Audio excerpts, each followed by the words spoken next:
So welcome to the Vita LION. Having never been on a planing electric boat before, I'm now on my second one within the space of an hour. And this is quite a machine. So this is the very first production version and is powered by twin electric motors. It's a conventional V planing hull rather than foils, but it has a lot of power on board. So this is Rory, he can explain a little bit more about it. So am I right in thinking that this has about the same power as 3 Tesla Model 3s? Same sort of energy. Same sort of energy, Yeah, so in yeah. terms So of the about- battery capacity? Absolutely. So how many kilowatt hours is that? So we've got 240. 240 kilowatt. 235, sorry, kilowatt hours, yeah. Right. And powered by twin, do we know what size motors are? Yeah, two twin 150 kilowatt motors. Right. So total of 300 kilowatts. Right. Which gives us sort of 400 horsepower as an equivalent, as continuous output, and almost 600 horsepower peak performance. Wow, so that's a serious amount of power. Yeah. And the boat lots of is torque, too. 10.5 metres, is that Yeah, right? 10.5 meters. Yep. And weighs about 5 tonnes. Give or take. Yep. So it's quite a substantial piece of kit. Yeah, I mean, we've basically, we didn't want to compromise the experience of a day boat Yeah. for someone, and so we've gone for what, you know, to the naked eye looks like a fairly conventional day boat. Yeah. And got as much power into it as we possibly can. Now, conventional in some ways, but unconventional in others, because I can't hear a thing. No. And yet we appear to be moving. Yeah. And So- and that's pretty consistent through the speed range. You know, you Right. get some residual noise from the water, and you know, generally, and Yeah. you do hear some. There's a light sort of hum from the motors, but that's it. There's no noise. There's Yeah. no fumes, no pollution, nothing, none of that. So Amazing. It's a very different experience. But it's actually conventional stern drives, is that right? Yeah, conventional stern drives. Yeah. So Mercury Bravo stern drives, so familiar to anybody with yeah, a exactly. Yeah. existing sports boat. Yeah. Got that same grip on the water, nice Yeah, lean yeah, turn. Exactly. Yeah. And rigged up straight to an electric motor rather than big old V8s. Well, exactly. Yeah, but I mean, we've developed the control software that sits Yeah. behind the whole powertrain, and we've had to, limit the torque Yeah. quite significantly because the stern drives just aren't ready for what we're trying to throw at them, to be honest. And what So- sort of speed and range are we talking about? So speed-wise, 22 knots cruising, Right. and over 35, well, around 35 knots top speed, and at cruising speed about an hour and a half of autonomy. Okay. Lower speeds, sub 10 knots, Yeah. you'll be running all day. So roughly 50 nautical miles at a decent planing speed. Yeah, probably a little bit less than that. Okay. But yeah, and then where this boat differs from others is we've introduced DC charging, same Right. as you have within automotive. So we use a CCS socket, a socket and plug setup, which everyone will be very used to who drives an electric car, and we're working with a company called Aqua Superpower, who are rolling out a network of DC charging stations all the way along the Côte d'Azur and other locations. And that's So- effectively a kind of supercharger, is it? Yeah, absolutely. So they've got 75 kilowatt chargers in Ventimiglia, Monaco, here in Cannes, Saint-Tropez, and also in Portofino, Venice, all sorts of different locations. And so we can charge in from about 20 to 80% SOC in around about an hour, full Wow. charge in an hour and a half. Wow. Yeah, I so mean, you you can could- queue you for could- longer than that to get your petrol. Well, exactly, yeah. So you can leave Monaco, get dropped off at the islands by your captain for lunch. Captain can come in here, do a DC charge in an hour, and come and pick you up as and when you're ready. Fantastic. Yeah. But in other respects, a fairly conventional, very pretty day boat. So big sun pad at the stern, nice wraparound seating, white fabric. It's going to be a nightmare to keep clean, but it does look good. Yeah, it's a Mediterranean spec. Yeah. And they're kind of floating seats, are they? Yeah, they're floating seats, yeah. and then the system means they can recline. Sometimes they're a little bit temperamental. This one being so, but yeah. So the seats recline. Okay, Yeah, there we go. and so you have a U-shaped seating area with a central table, Ah, okay. and so this can either be sort of a lounging area Yeah. or a seating area. So that's clever. So they all lie flat, and then you've got a big U-shaped seating area with a table in the middle. Yeah. Have your picnic. And then there's a bimini that sits over the cockpit, and then a second bimini that is on the aft sun pad as well. Right. Yeah. And while we're here, can I have a quick look down below then? So it's rather full of fenders and things at the moment, but you get the idea. There is a double bed in there, there's a sink over to starboard, and there is a loo under that central section. But it's very much a day boat with style, so there's not a lot of headroom down there. You can sit, but not really stand. But it does just mean you can overnight if you want to, and there's always somewhere to stow everything, and of course a day heads very important. And then the helm itself, I mean, I'm not sure I've seen a clean helm. It's all touchscreen, is it? Yeah, so I mean, these are standard Raymarine Axiom screens. What we do is we put the data we want on there.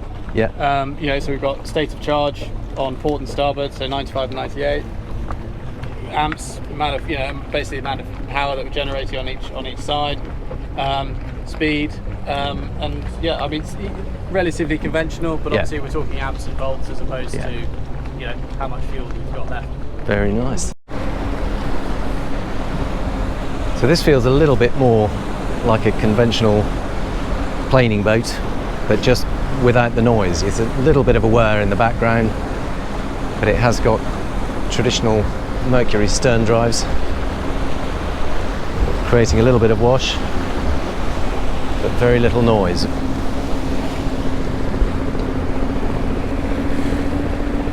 Big open cockpit.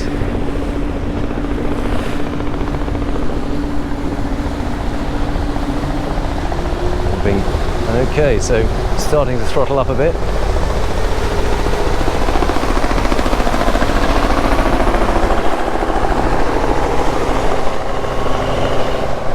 And here we go.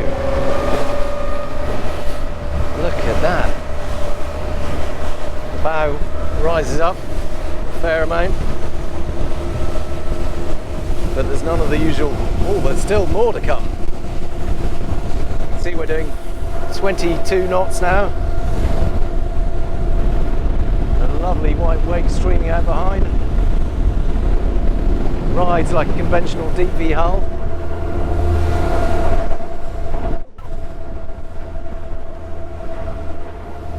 So it really is a myth that you can't have a sporty electric boat. Yet again, here we are doing 23 knots, very comfortably, almost silently. There is a slight whine from the motors, but nothing like the roar you get from a pair of big V8 petrols or even outboards. And you can feel that there's plenty more to come. We're now doing 24 knots.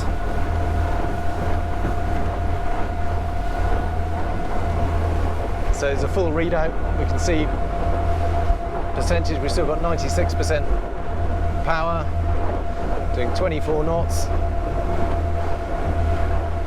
You've got separate readouts for both batteries, motors. Oh my goodness. Okay, now we're winding it up. Now we're doing 28 knots. Look at that. That is every bit as fast as you get on a conventional dayboat this size. Very, very beautiful view over the foredeck.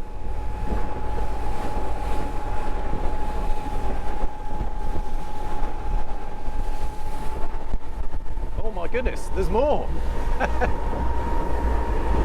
We're up to 31 knots now.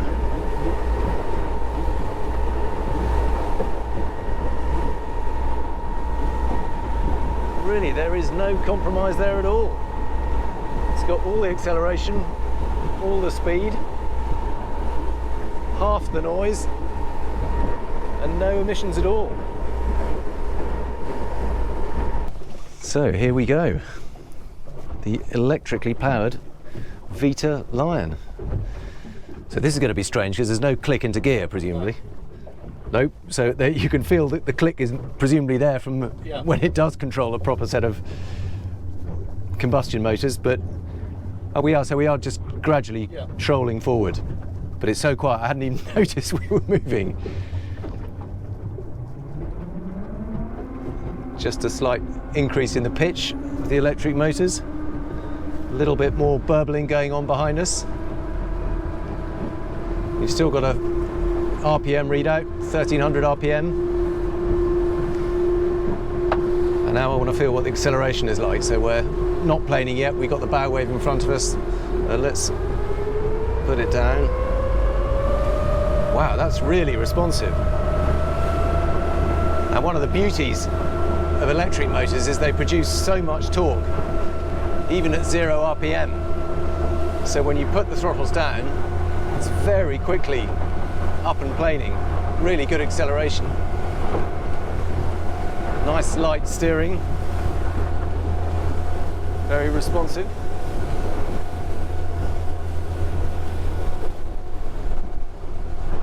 Not overly aggressive, but very nice and light.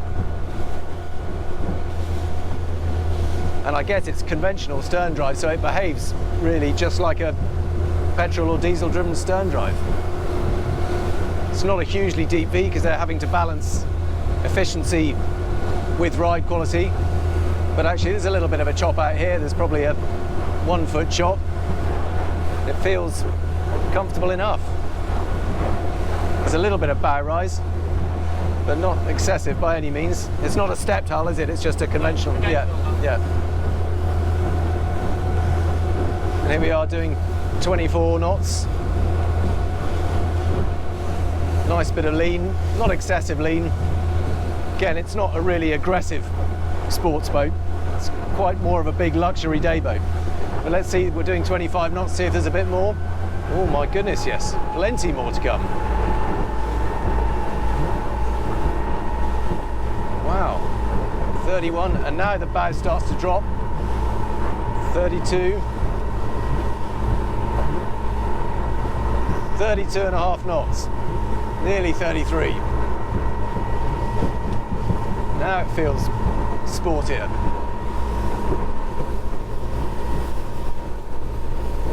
Not crazy lean, but nice, steady tracking. Not really any sign of slip, but then we're not pushing it too hard. Try a little bit harder. Feels like it's deliberately limiting the angle of turn. But nice, steady, smooth. Bring it back down.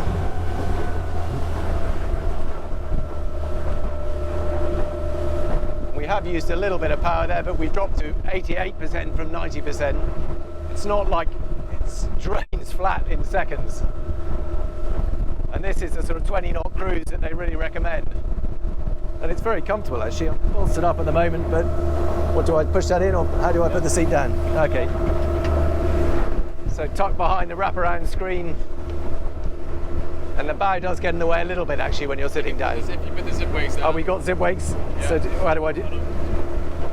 Okay, switch on the zip wakes. And then you just scroll it down, or? Just wait for it. Okay. Oh, it's still coming.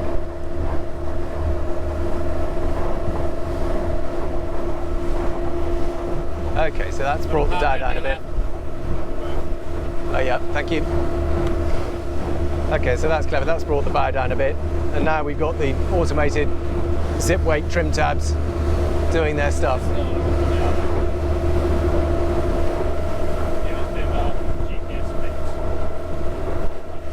Fantastic.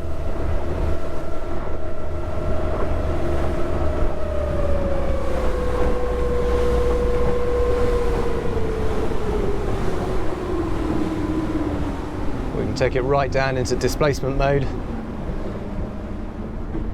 And now the bow's settled back down.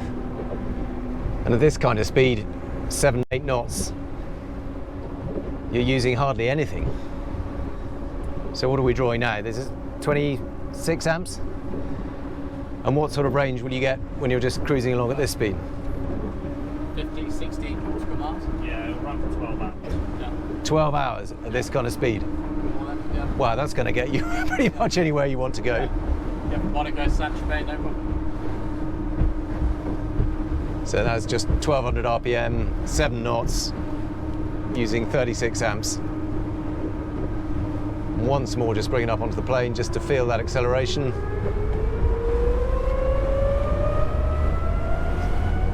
Really very rapid. There is a lot of grunt there.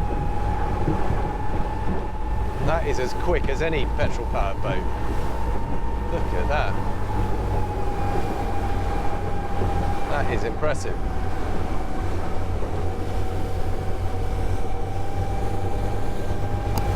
See how quickly it'll turn round.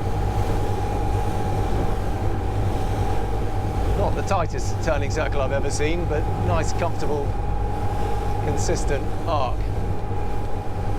not excessively, not going to scare your guests. But 26 knots, there really is very little compromise.